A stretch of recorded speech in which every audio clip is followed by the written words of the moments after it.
नमस्कार दोस्तों, एक बार फिर से मैं ऋतु द्विवेदी आपके सामने उपस्थित हूँ एक नई पंचतंत्र की कहानी लेकर, जो बहुत ही रोचक और बहुत ही मज़ेदार है। तो चलिए सुनते हैं वो प्यारी सी कहानी, जिसका नाम है बगुला भगत और केकड़ा। तो भाई, एक वन प्रदेश में एक बहुत बड़ा तालाब था। हर प्रकार के जीवों के लिए उसमें भोजन सामग्री होने के कारण वहाँ नाना प्रकार के जीव, पक्षी, मछलियाँ, कछुए और केकड़े निवास करते थे। पास में ही बगुला रहता था, जिसे परिश्रम करना बिल्कुल अच्छा नहीं लगता था। उसकी आंखें भी कमज़ोर थीं। मछलियाँ पकड़ने के लिए तो मेहनत करनी पड़ती है, जो उसे खलती थी। इसलिए आलस्य के मारे वह प्रायः भूखा ही रहता। एक टांग पर खड़ा यही सोचता रहता कि क्या उपाय किया जाए कि बिना हाथ पैर हिलाए रोज भोजन मिले। एक दिन उसे एक उपाय सूझा, तो वह उसे आजमाने बैठ गया। बगुला तालाब के किनारे खड़ा हो गया और लगा आंखों से आंसू बहाने।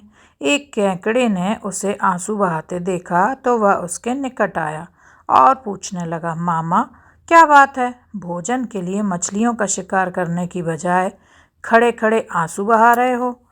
बगुले ने जोर की हिचकी ली और भर्राए गले से बोला, बेटे, बहुत कर लिया मछलियों का शिकार।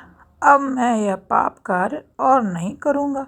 मेरी तो आत्मा जाग उठी है, इसलिए मैं निकट आई मछलियों को भी नहीं पकड़ रहा हूँ। तुम तो देख ही रहे हो। केकड़ा बोला, मामा, शिकार नहीं करोगे, कुछ खाओगे नहीं तो मर नहीं जाओगे? बगुले ने एक और हिचकी ली और बोला, ऐसे जीवन का नष्ट होना ही अच्छा है बेटे।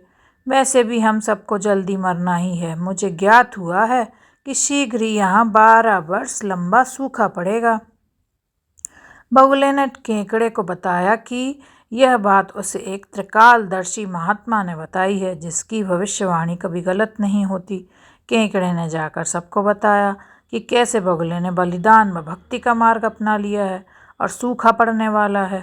उस तालाब के सारे जीव, मछलियाँ, कछुए, केकड़े, बतख, सारस आदि दौड़े दौड़े बगुले के पास आए और बोले, भगत मामा, अब तुम ही हमें कोई बचाव का रास्ता बताओ, अपनी अकल लड़ाओ। तुम तो महाज्ञानी बन ही गए हो। बगुले ने कुछ सोच कर बताया कि वहाँ से कुछ कोस दूर एक जलाशय है, जिसमें पहाड़ी झरना बहकर गिरता है। वह कभी नहीं सूखता। यदि जलाशय के सब जीव वहाँ चले जाएं तो बचाव हो सकता है। अब समस्या यह थी कि वहाँ तक जाया कैसे जाए। बगुले भगत ने यह समस्या भी सुलझा दी।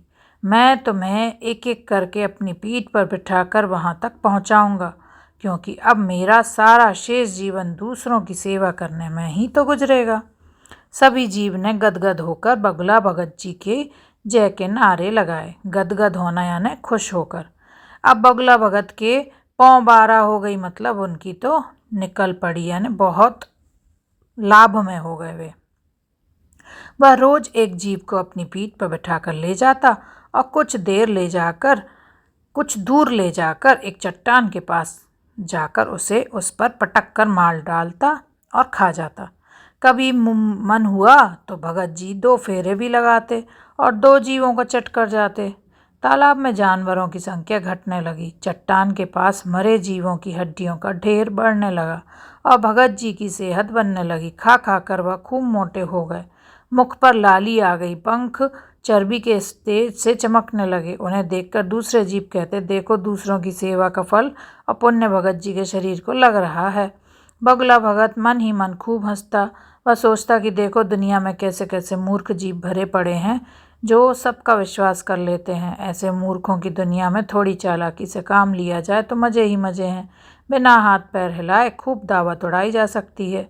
बहुत दिन यही क्रम चलता रहा। एक दिन केकड़े ने बगुले से कहा, मामा, तुमने इतने सारे जानवर यहाँ से वहाँ पहुँचा दिए, लेकिन मेरी बारी अभी तक नहीं आई। भगत जी बोले, बेटा, आज तेरा ही नंबर लगाते हैं। आ जा, मेरी पीठ पर बैठ जा। केकड़ा खुश होकर बगुले की पीठ पर बैठ गया। जब वह चट्टान के निकट पहुँचा तो वहाँ हड्डियों का पहाड़ देखकर केकड़े का माथा ठनका। वह हकलाया, यह हड्डियों का ढेर कैसा है? वह जलाशय कितनी दूर है मामा? बगुला भगत ठां ठां करके खूब हंसा और बोला, मूर्ख, वहाँ कोई जलाशय नहीं है। मैं एक एक को पीठ पर बिठाकर यहाँ लाकर खाता रहता हूँ। आज तू मरेगा। केकड़ा सारी बात समझ गया। वह सिहर उठा, परंतु उसने हिम्मत न हारी और तुरंत अपने पंजों को आगे बढ़ाकर उनसे दुष्ट बगुले की गर्दन दबा दी और तब तक दबाए रखी जब तक उसके प्राण पखेरु ना उड़ गए। मतलब प्राण पखेरु उड़ने का मतलब होता है जब तक वह बगुला मर ना गया।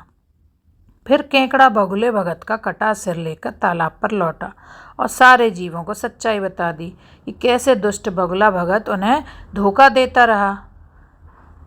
जब सब लोगों को यह बात पता चली तब उन्हें बहुत आश्चर्य भी हुआ और दुख भी हुआ कि हमने कैसे उस भगत बगुले को अपना हितैषी समझा और कैसे उस बगुला भगत को हम अपना समझ के उस पर अपनी सब बातें डिपेंड कर दी, मतलब उस पर निर्भर हो गए और वो एक एक करके सबको ले जाके मारता रहा।